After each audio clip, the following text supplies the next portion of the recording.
Good morning. You are listening to Dynamic Change. This is Michelle Love, and you are listening to KPCALP in Petaluma, a free range radio and TV station. I hope your day is lovely, and I hope you are enjoying the sunshine. We've been having some really lovely weather. And this show, Dynamic Change, is about giving some insight to emotional and psychological patterns that I think we all bump up against in life. And my background is I'm a certified trauma-informed wellness coach, and I also teach self-defense, and I'm a fitness trainer, and I have a degree in psychology. So I've worked with people for over 30 years, whether it was in mental health or working with their bodies and how they feel about their bodies, and kind of coaching people with their patterns that get in the way of their wellness. And so if you want more information on me, you can always go to my website, dynamicchangewellness.com, or email me if you have something you would like me to discuss on the show at dcwellness88@gmail.com. So today, what I would like to share to you, I think, is a very big topic for our society, which is workaholism.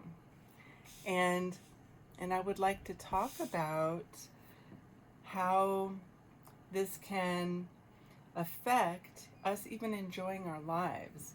And I really feel in the world today, particularly Americans, but just in general, it's so important to look at how much we are actually enjoying life and how much are we prioritizing, whether it's just having enough income to live beyond our means or what is important in our lives. And so I would just like to talk about where that pattern of thinking that our well-being is second to this idea that we have to achieve and the money is more important, and there's this lack of balance, because I think it is a really ingrained, even subconscious pattern that, particularly in America, where the most important thing is always the money. And of course we all need to find ways to survive, right, and pay our bills and be able to have money for rent and everything else. But I think it's just really out of balance, and the reason I want to say that too is when we are out of balance and not honoring our wellness, it gets in the way of energy, like the pattern of receptivity. So if we look at abundance, right, money, success, having love and good things in our lives, having a good quality of life, you have to be able to receive. And I've talked about receiving on other shows, but if we are constantly going on an empty cup, right, the half full, half empty cup idea, like we're always like, I just don't have enough, it's, I got to plan for what if this happens, or, I need to have a certain amount of luxury just to kind of feel good. But there's a sacrifice of the self. The wellness is kind of lost in all that. And so looking at that pattern of, if we don't have wellness, we don't have good health, right? If we don't enjoy our lives and really look at the quality of our lives, we don't have good mental health, we're not going to have good physical health, and we create a block to the dynamic of being able to receive, which means receiving abundance, which means receiving the type of abundance that is monetary, that is success, these things get in the way. So what is underneath all of that is self-worth, feelings of self-worth, okay? And how do we equate that, and how do we reflect that in our lives? So again, this show is Dynamic Change. If you're just tuning in now, my name is Michelle Love, and you're listening to KPCALP in Petaluma, and I'm talking about the topic of workaholism, self-worth, and are we enjoying our lives? So if we have the subconscious idea that our wellness is secondary to us accomplishing and earning money and everything else, this wears us down on very, very deep levels.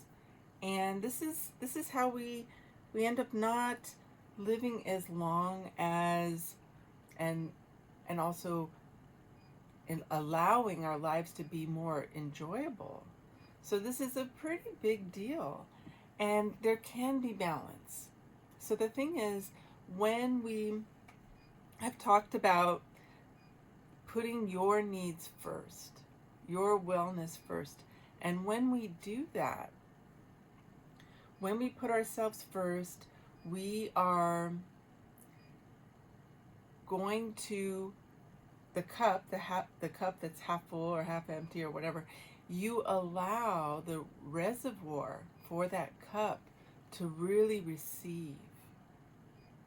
And when we nourish ourselves and make that the priority and really have that focus be on ourselves first, it allows you to not only feel better, have better health, have the energy you need to sustain, a healthy work schedule and everything else, and be able to receive abundance in your life. So it's a really, nourishing the self allows the cup to be really, really open to receiving. So if you think of when we are doing the workaholic thing and wearing ourselves down to nothing, there's this pinched off feeling and this constriction. And so my background is I've worked a lot around holistic medicine. And so the idea of constriction, that's what I think about. These concepts of being closed off. Our energy is closed off, our flow is closed off, our mind is stressed out because it's too full. So when we're working all the time and we're focusing all the time, there is this idea of having the mind so busy and so overwhelmed that there's not even time to focus on what you need and how to have more balance. So there's different layers of the human experience, okay? So the mental experience, when the mind is constantly revved up, there is not space for relaxation. When I know people that are really intelligent, what I find that they often have in common is they have a hard time getting to sleep, relaxing, and often they may feel like they have to, have a drink at the end of the day to relax because they're dysregulated. Their mind is so on all the time that it naturally can't unwind. And we want to be able to unwind naturally. There's nothing wrong with, taking a supplement or, having that something that does help you a little bit, as long as you're doing things in a healthy manner, in a balanced manner. But the thing is, the ideal is that we naturally should be able to relax and let our mind, be able to unpack at the end of the day and be able to focus on ourselves and not just all this exterior stuff. whether it be work or other people, our family. I mean, there's a lot to navigate and kind of find a rhythm with in life. And so how do we work on being 100% for ourselves, which makes us 100% for our loved ones, which makes us 100% for our work, and doing something that feels satisfying at the end of the day, as opposed to feeling all used up. So looking at these things to create that balance, first you got to have balance within yourself as much as possible. So really looking at what creates that balance and wellness for yourself. So before I go into that, I want to give you an example. I always make up imaginary people, imaginary names to give us an example of how this stuff can be developed in the psyche. So I like to break down the psychology of it and then break down the somatic experience as well. So again, I'm trauma informed, but even before I became trauma informed, my whole life, because I've worked with the body and the mind, psychology, body image, the emotions, I've always worked with these elements over 30 years. And for me, I really paid attention to what do we need to do to be present with all the different layers of ourselves. So the somatic experience, which is what they talk a lot with being trauma-informed, trauma therapists, they all talk about how our emotional baggage, if you want to call it that, our emotional experience, the things that have affected us in a way where we've kind of bought into a particular concept, a belief pattern, a thought pattern, it lives in the tissue of your body because all the layers of the self work together. So often what I do with these examples is I'm trying to show you how when we're children, especially from ages 0 to 7, we're like a sponge. The mind is growing at a tremendous rate. If you think of learning to talk, learning to walk, learning to understand a language, learning to, get potty trained, all these motor skills. If you can just imagine how much developmentally the mind is processing and receiving and growing so we can learn how to walk. Like if you think of people, if you know anyone, or if you've had an injury in your life, but if something happens where all of a sudden someone can't walk, or they break a particular bone and they can't use one of their arms. The difficulty, I used to work in PT for years in physical therapy, the frustration that we all get, we're like, I can't function the way I normally function, is so profound. People are always so undone and upset because they can't cope, they can't do like coping mechanisms of how we kind of override our stress, our emotional distress, our mental stress by compensating in certain ways. And when some of our physicality is taken away, it is so impactful. And even with something that's going to heal up, but the contrast of the defense mechanisms that allow us to kind of override our discomfort in life is so huge, so powerful to look at. And so workaholism is exhausting. It's so out of whack. And it's in the way of allowing us to really enjoy the quality of our lives. Like, are we really here alive to spend 70, 75, I'd say at least 60, sometimes 75% of the time just working, right? if you think how much time we put into the busyness, the job, it's a lot. And even if, let's just say, we're a stay-home parent, the schedule that sometimes we do with our kids is also super busy. And school itself is a lot of stimulation for a kid. It's kind of like a job, because they're in school all day, they're processing all day, and they're feeling the impact of that all day. So all these things are a lot for us to be processing and doing.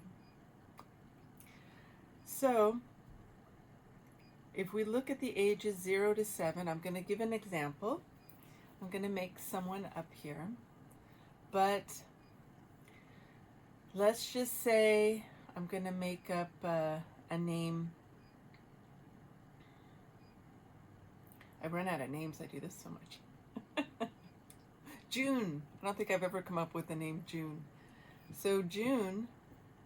And then I also would like to, I never assume I understand the male experience, but I do want to honor their experience, because I just think it doesn't matter the gender. I think this is just a shared psychological experience of our society. So I like to try to give a reflection of how this can play out for just any person. But today I'm going to start with June. And June, from those very young ages, from 0 to 7, when that mind is developing at such an incredible rate, to learn speech, to learn body movement, to learn how to kind of control their functions in so many ways. And there's so much receptivity at that age. So those ages, we're just absorbing whatever we see, we experience, and the patterns. Every generation's always getting better of understanding another way to do it that might be better, in my opinion. It becomes more and more balanced as we keep moving forward, whereas there's certain things we figure out. Doesn't mean we figure out everything, but I think every generation understands a little more depth into the self in one way or another, even when society still has issues to heal. And there's always things I think really need to be looked at and healed within our patterns as a collective. But I will say that as we move through that healing, that understanding, that every generation is developing more insight into the human experience, into our different layers of the self, to create more understanding of how we can be more balanced, and also understand how we can have more healing. And I think this is very important. And so I always want to encourage people to, look up what trauma informed means, because they talk about what this experience is and how it develops. And there's no shame in what happened, what we grew up with, that they didn't know any better, or they should have made more effort to know better, whatever it is. There's no shame in any of it. When we let go of the shame, when we let go of the blame, and just try to be present with allowing yourself to have feelings, process it, and move through it, which I love. So trauma therapy, what I love is they help you resolve the trauma, not just be stuck in it and talking about it and kind of reliving that pain. They show you how to really get to the other side of it and resolve it. And so that's what I want to speak to, is we don't want to get stuck in this happened and it was really awful, or it messed me up for life. I don't want to be stuck in kind of this idea that the pain is something that can be negative and kind of taint your life. I do think the things we go through can be very seen as educational, because how are we going to heal these issues and patterns in our society that need healing if we're not learning from them. So I think until we learn kind of what motivation comes from this really dysfunctional, abusive pattern, and really understand how to heal it and how to resolve the trauma, we can't really resolve the issue that is in our society that is, a pattern that people are doing on the earth. So if we can look at it as the more I heal myself, I think if every person did this, focused on the more I heal myself, the more it's going to heal everybody. Because that deep understanding is felt by everyone in your life. So profound. And I'm always looking at the big picture because I love people and I really would like certain patterns to heal, because I just think I'm just so tired of it. I don't want the pain to continue. Like, why, right? So that's the way I like to look at it. It's like, how can we heal from it? Don't have shame or guilt around it. Just let the pain of it go. If there has been pain, let that go. And just allow it to, that path of healing it, to make you strong. Because that strength, that knowledge, that wisdom is what helps other people. When we're strong for each other, when we have compassion for each other, it does also create compassion with us too, those experiences. Because when we can relate to our own painful experiences, it allows us to have compassion for other people. And if we can let go of the pain and just keep releasing, it creates more and more and more understanding, and even understanding for the people that are abusive, right? Like, why does that, what's going on with them too? I think we have to at some point be able to look at how we can rehabilitate those painful parts of our society as well. I always still hold people accountable, but I do often ponder, how is the big picture going to heal, right? So those areas that we are uncomfortable with, that have quite the shadow involved, how do we heal the shadow, right? But I think if we heal ourselves, it is profound and it heals all of it. So I was talking about June. Again, you're listening to Dynamic Change. My name is Michelle Love, and this station is KPCA-LP in Petaluma, a free-range radio and TV station. So I'm talking about workaholism. So from the ages from 0 to 7, my imaginary person, example, her name is June, and she grew up with, there was an abusive family environment. There was domestic violence, and within that pattern of domestic violence, there was also a lot of stress around money. Let's say she grew up with parents that were financially very stressed. They didn't have enough, and it could have been part of the supporting structure for the domestic violence. I don't think it's an excuse by any means, but maybe part of the dynamic, that stress, that anger around money. And so the parents had this pattern. And so there was anger, there was tension, and there was this push, overall idea that if you lost the job, if you did something to, the job was the most important thing.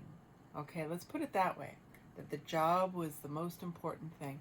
And let's just say that June's parents, maybe they lost their jobs at some point. So the job was lost, and the abuse within the domestic violence pattern became worse, okay, and maybe alcoholism developed due to the loss of the income. So June grows up witnessing the layers of this pattern from her whole life, from 0 to 7, when she's developing the most, when she's absorbing the most. So what she internalized was, because there was, physical violence and emotional, psychological and emotional abuse, that her sense of self-worth never really got developed very well. And what did develop, what June did learn and absorb from this experience, is that the job is the most important thing.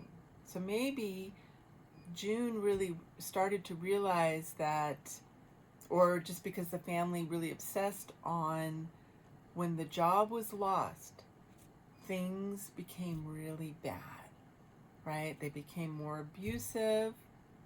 That's when the parents became, really stuck in a rut of, anger, depression, alcoholism. Like nothing felt good. So June grows up witnessing, this family pattern of no one's happy. They all seem to project the reason for that unhappiness on the job, and they didn't have enough food at times. Like it was just this chaos, right? And so June imprints on that. So when June grows up, she's so hyper-focused on, I will never end up without the job. All I know is it is terrible. And so June grows up, right? So again, not to blame the parents or whatever, definitely I feel like people should always reach towards working on themselves inside. I do think that's important, but just not to judge that.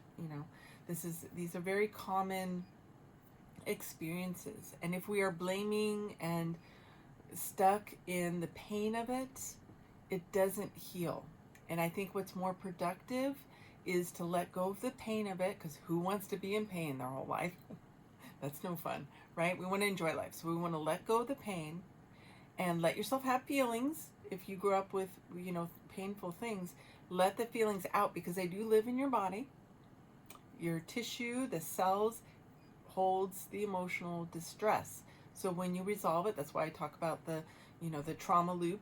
For trauma therapy, working with a trauma therapist can be so profound, because you can just heal the loop of it and let it be processed fully out of your nervous system and your body, and then work towards happiness. But we want to learn from this so we can help support each other to have so much more happiness and satisfying patterns in our lives. But we have to learn from it, okay? But if we always look at it as something that's going to limit us, then that gets in the way of our receptivity of our cup of life to receive. So letting that pain go is so important. And I think forgiveness is about releasing the pain of it. It doesn't mean you have to excuse everything that happened or absolve people, but trying to when you let go of the pain, it does allow you to let go of the pain connected with the person or the experience as well. So it almost allows you to forgive them when you work through just letting go of the pain of it. So anyway, so June imprinted on this experience. And they just didn't develop a good self-worth. It just never really developed. And sometimes, and I think about these things, is what if you didn't receive the experiences needed to even learn self-worth? Wow, what a concept, right? It's not in there. Your tissue, your psyche, your emotional body doesn't even understand that pattern. Isn't that a little mind-blowing? I love thinking about these things, because the psyche cannot express the whole being, okay? All the layers, the mind, the emotional body, the somatic content in your body, all these layers, the unconscious, the subconscious expression. We cannot express something we didn't learn. So if we didn't learn self-worth, how huge is that? And how would that reflect in life? Okay? So June never learned this, and she just was so concerned about finding the idea of safety, because I didn't feel safe as a child either because of the domestic violence. So they were like, I will feel safe if I am such a hard worker that I never have a chance of losing that job.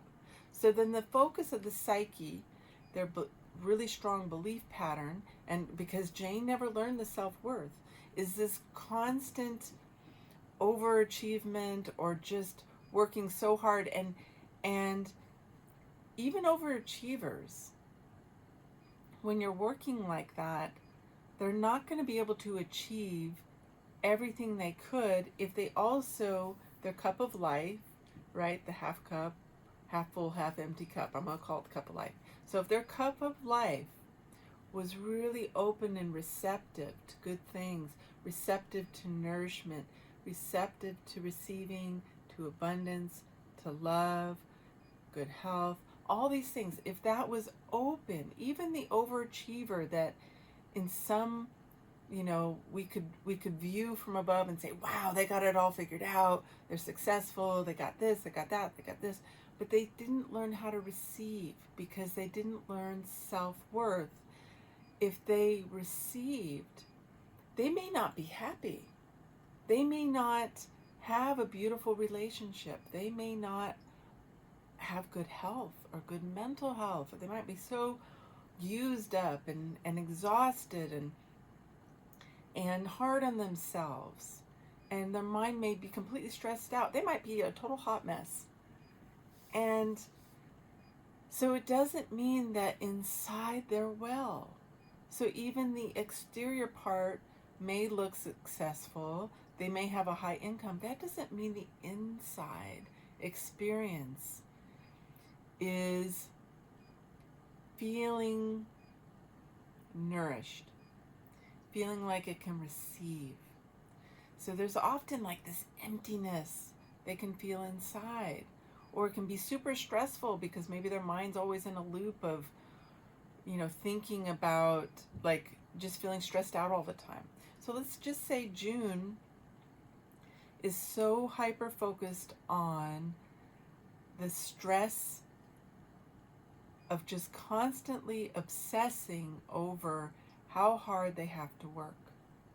And maybe she works not even just 40 hours. Maybe she works like 50, 60 hours a week because the impact on her was so profound.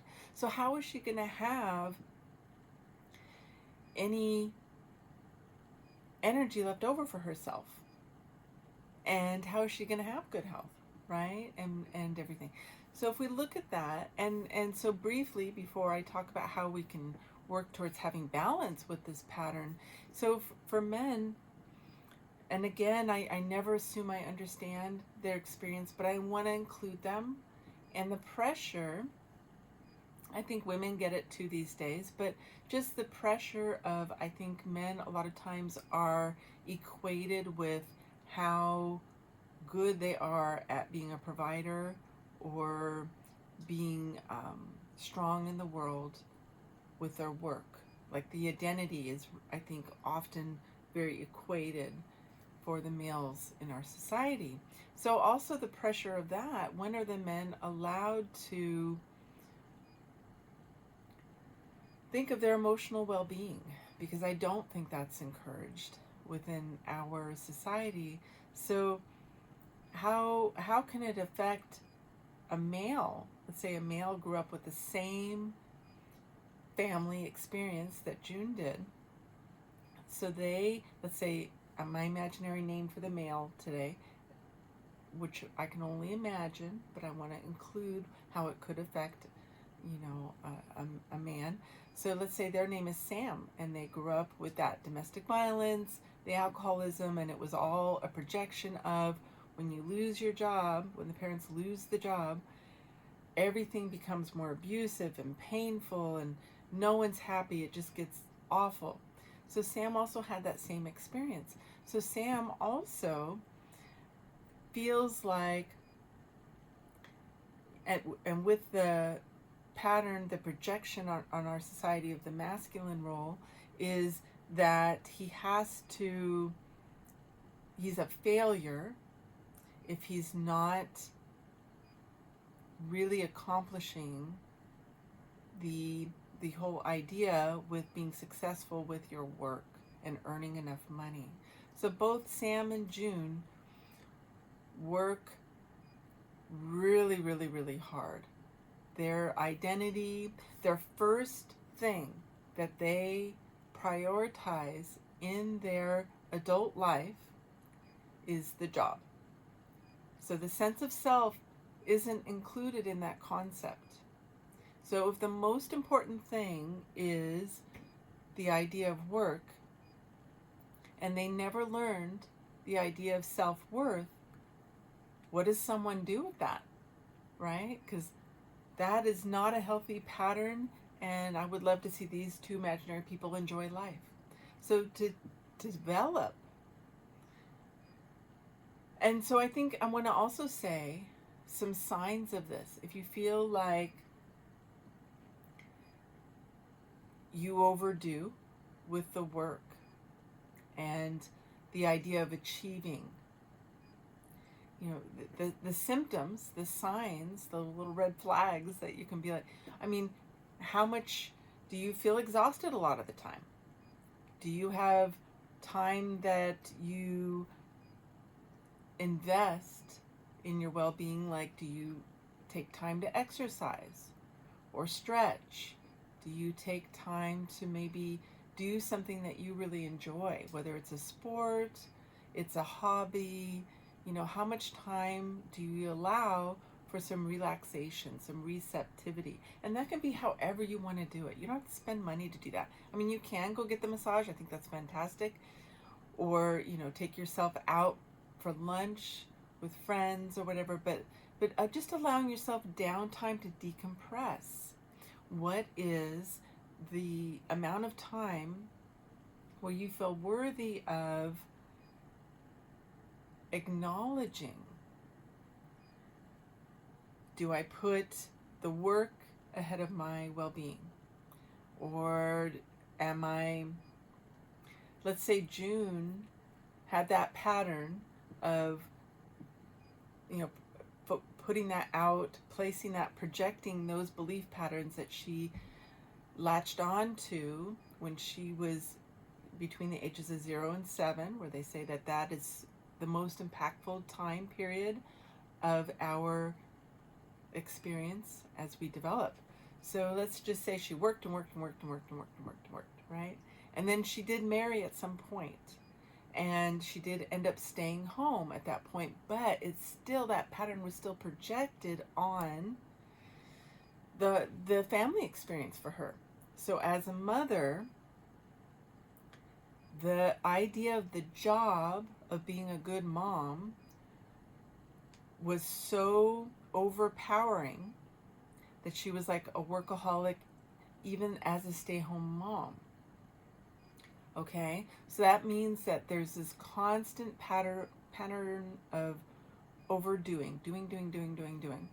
So whether it's cleaning the house, driving the kids, making the food, and also not knowing how to create a balance where there's not too much doing.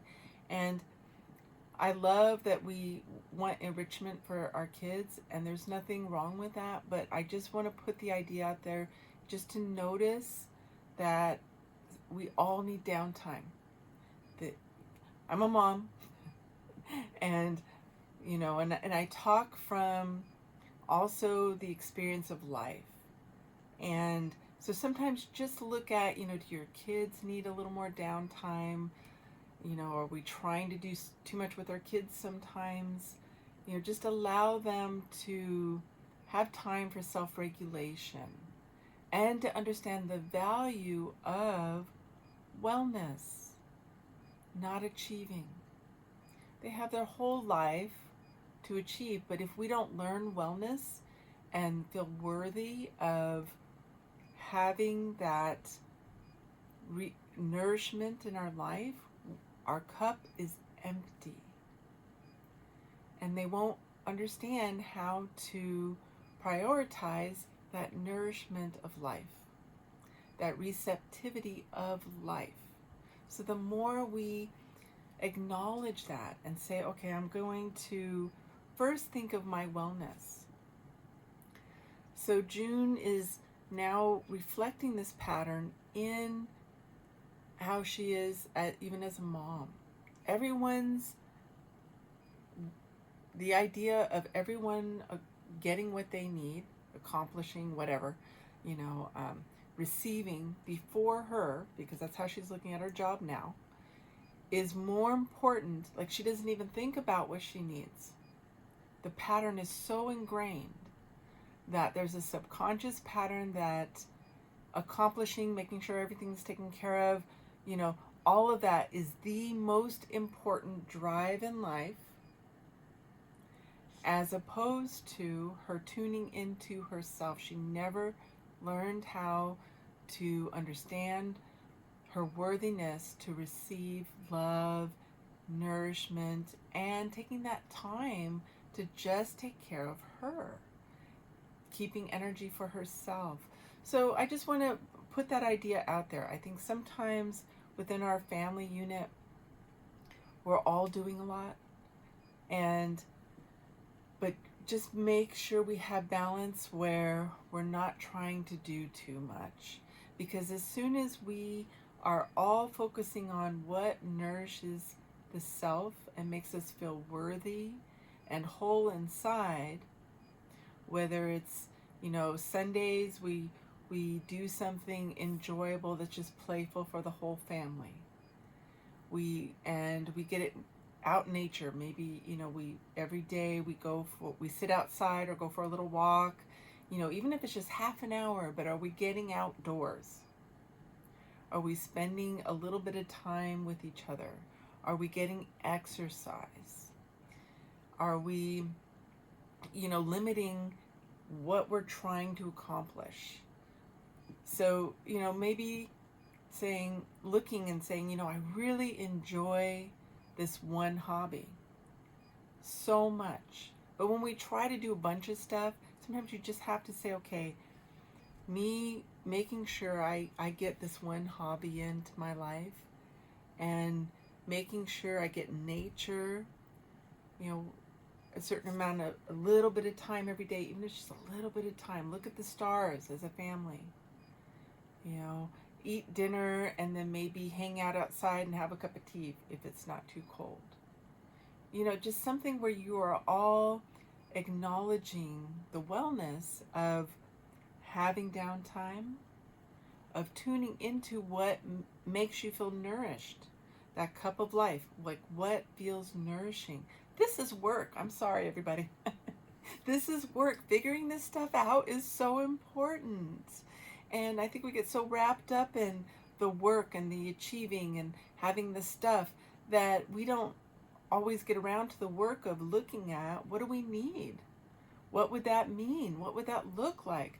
So making sure that there's a little bit woven in of spending time thinking about what would create some balance and feel nourishing. So if that comes first, June could look at, and also for Sam, my other imaginary person here, they realize that their health isn't great and that they really got to look at how their flow of life is. And eventually that's a lot of times where we get the wake-up call. We don't want to end up getting those wake-up calls. So if we can look at this sooner and say, okay, I need to make sure I'm exercising and keeping my stress level down. So they decide every day to get a little bit of exercise.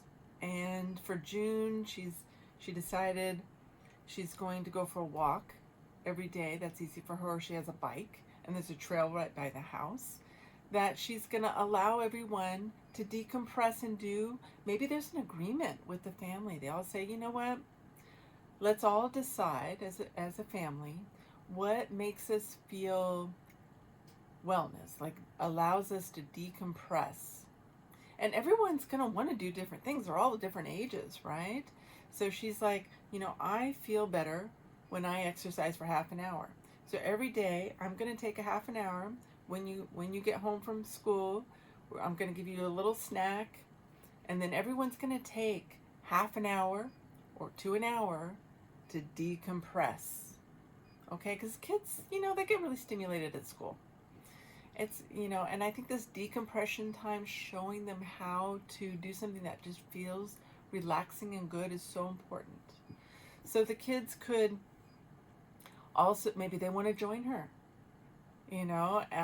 Maybe they just want to play Legos because it's just quieting, or do a puzzle, or just listen to music, or they want to draw. A teen, they might want to draw and just listen to their music. Allow them that time to just, it's almost like being introverted for a certain amount of time, to find your center, to find your core, right? And then after that hour, it's like a free time. And if they have sports and stuff they do after school, they do that. But when they come home, really give them some time to just chill a little bit. Half an hour, just chill. Everyone does something for themselves, and then dinner. And maybe everyone helps with dinner. That would be nice. So maybe, the kids set the table. Someone takes out the trash. Mom, cooks, but maybe someone helps with the prep cook a little bit. Everyone helps, make the flow easy. And then after everyone's done their chore, the kids can work on their homework for a little bit. And then mom's making dinner, then everyone eats. And so this, with Sam as well, maybe Sam needed to also get some exercise. Maybe he has a weight set that he bought for in backyard, or in a room in the house, so he lifts weights for half an hour. Everyone finds some time to look at their health, and to not feel guilty about taking space for themselves. Feeling worthy of taking time for themselves to relax, decompress, and do something that makes them feel regulated and good inside. Okay, so everyone looks at this pattern, and then they have dinner, and then everyone can have a little more space for themselves to do more homework. Maybe June does a few things around the house to make tomorrow easier, like maybe one chore, the laundry. She's gonna get the laundry done. But everyone's done a little bit of a chore around the house. Everyone has their own time. Everyone's, doing something that helps their well-being. So then, to model this for our kids is so profound, in my opinion. So then, having like family meetings where we all talk about this. And if you don't have a family and you're just single, but like dedicating some time to really process, what do you need to feel good? And then at the end of the day, maybe everyone likes to sit together just for 15-20 minutes and watch the sunset, or look at the stars, and who wants a cup of tea, just like something that feels kind of warm and cozy. You can do it together, but taking that time to enjoy. Years and years and years ago, when I was in my about 20 years old, I lived out in the country. And my favorite part of the day was to make myself a cup of tea, sit on my porch, sit with my dog and my cat on the porch, and drink this cup of coffee and just look at the sky. Oh, that just made my heart feel so good. Made my mind feel good. I just felt relaxed. I felt open. But, having some sort of ritual that makes us feel a little indulgent in doing something for ourselves that just regulates us, that makes us anticipate a wonderful day, that feels good. And so creating space for that in life is so important. So anyway, I just want to put that out there. And so some other things before I finish today. So for Sam and for June, in order to heal the pattern, therapy would be helpful. I think trauma therapy is so important. Journaling, and art, in my opinion. And, I've studied some art therapy, and I've also have my own art expressions. I think at a deep subconscious psychic, the psyche, right? The deep recesses of our subconscious is expressed when we create. So, for a man, whatever feels good, whether you like to paint, whether you like to build things, do woodwork, create something beautiful in the yard, play music, sing, whatever it is. When you create, it's going to help process and balance out the emotional body. So journaling, even, I don't know if men do journaling a lot. I think that's been more of a female thing, but I think it can be a really good way for us to empty out our mind with all the thoughts and the words and the ideas. So giving that time to decompress. And I know men process different, like women have their minds. Usually we like to talk. I think more like that the emotional release is really important for females. But I have, for men, I think it can be the same.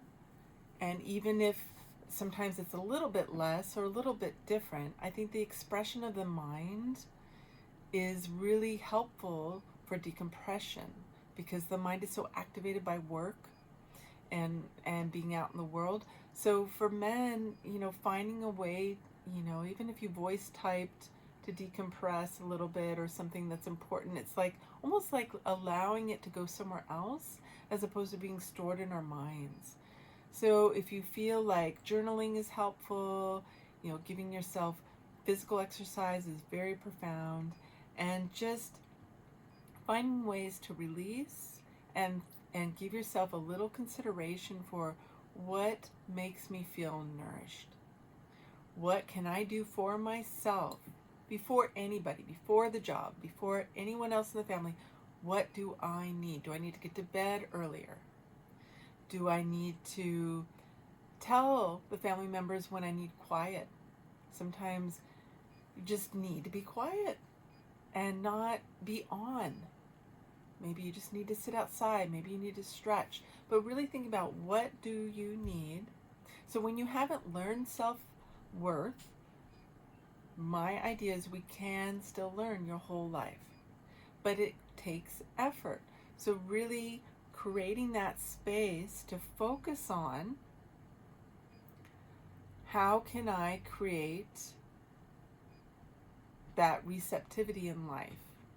So feeling self-worth is about giving yourself boundaries, thinking about what you need and enforcing those boundaries, feeling worthy enough of saying, I need to go to bed early because when I stay up and try to take care of too many things for everyone else, then I feel empty and there's not enough for myself. So something like that. I need to go to bed early, and everyone has to help do a chore. Something like that. I need to do one hobby that just makes me feel passionate about life. Playing my drum, taking that dance class, taking that exercise class, whatever it is, but finding something that allows us to feel like we're doing something for ourselves. And if you feel guilty, if you don't feel, it's hard for you to give to yourself, do it anyway. That's the work in life. Force yourself to just do it anyway, and then you develop that muscle. But getting therapy is very helpful. Sometimes you can just find a TED Talk on, something that was something that needs to be healed in your life. So reaching towards the healing and forcing yourself to really look at how can I create nourishment in my life and feeling worthy of that nourishment. And one of the fastest ways, in my opinion, because I teach self-defense, is one of the many things. So I teach assertiveness training for people, and I think the more we force ourselves to be assertive in life and not care if people like us, but just in a good way, be assertive. Say what you feel like you need to say. Say what you really want to say. Say what's uncomfortable to say, but you know you need to say it. If you force yourself to be assertive all the time, I'm talking about with your friends, your family, the person on the phone, the salesperson, just in general, just a little bit out of your comfort zone of being more assertive, even though it may be very uncomfortable, I think it's a very powerful way to create healing, because a huge portion of the patterns in society have to do with not having healthy boundaries for the self. And so when I do my shows, it's actually a lot of what I'm talking about is how you can heal patterns, but creating boundaries that help you heal those patterns. And when you are assertive, you are developing a healthy container for your well-being, for your emotional experience, and to learn to have space so you can focus on yourself. So it's about boundaries. So, and this has been something that I facilitated within myself. It was my own idea. When I was about 18 years old, I realized I had to learn how to become more assertive. And because I always studied psychology from a very young age, and I was very interested in those kinds of information. And so I started developing all my ideas from a very young age. And so in reflecting upon myself from such a young age, I did this little experiment with myself. And it was very powerful, where I forced myself to really become much more assertive than what I was comfortable with. And I just worked developing that muscle ever since. And I tell you, now I'm very assertive, but the amount of healing you can get from just that one thing is very profound. So I recommend pushing yourself outside of your comfort zone, push yourself to grow in this way, and it really pays off. So today I've been talking about workaholism. I hope you've enjoyed my reflecting on this. I'm going to let you know about one of the shows we have here at KPCALP in Petaluma. This one is called The Sports Roost. It's on Thursdays from 3 to 4 p.m. and it's hosted by Harry Lewis. Petaluma has a rich sports history along with active sporting events and fascinating personalities. Harry brings local sports alive with an eclectic mix of current events and stories from the past, inviting guests into the Roost for the show from all forms of sport and interviews with athletes who grew up in Petaluma or have come here to call it home. So that sounds like a fantastic show, Thursdays from 3 to 4 p.m. And in my upcoming shows, I'm going to be interviewing some people that work in the wellness field. So tune in to some really interesting people that I have been meeting, that I want to share some of their unique ways of helping people find wellness. One person works with energy, another person does retreats in nature to help people find wellness. So stay tuned for those. Every week at 11 o'clock on Wednesdays, my show Dynamic Change is here. You can always go to my website, Dynamic Change and Wellness, to see about all the different kinds of services I provide for people. And I upload all the shows to my YouTube channel, which is Michelle Love with Dynamic Change and Wellness, so you can watch all the other shows.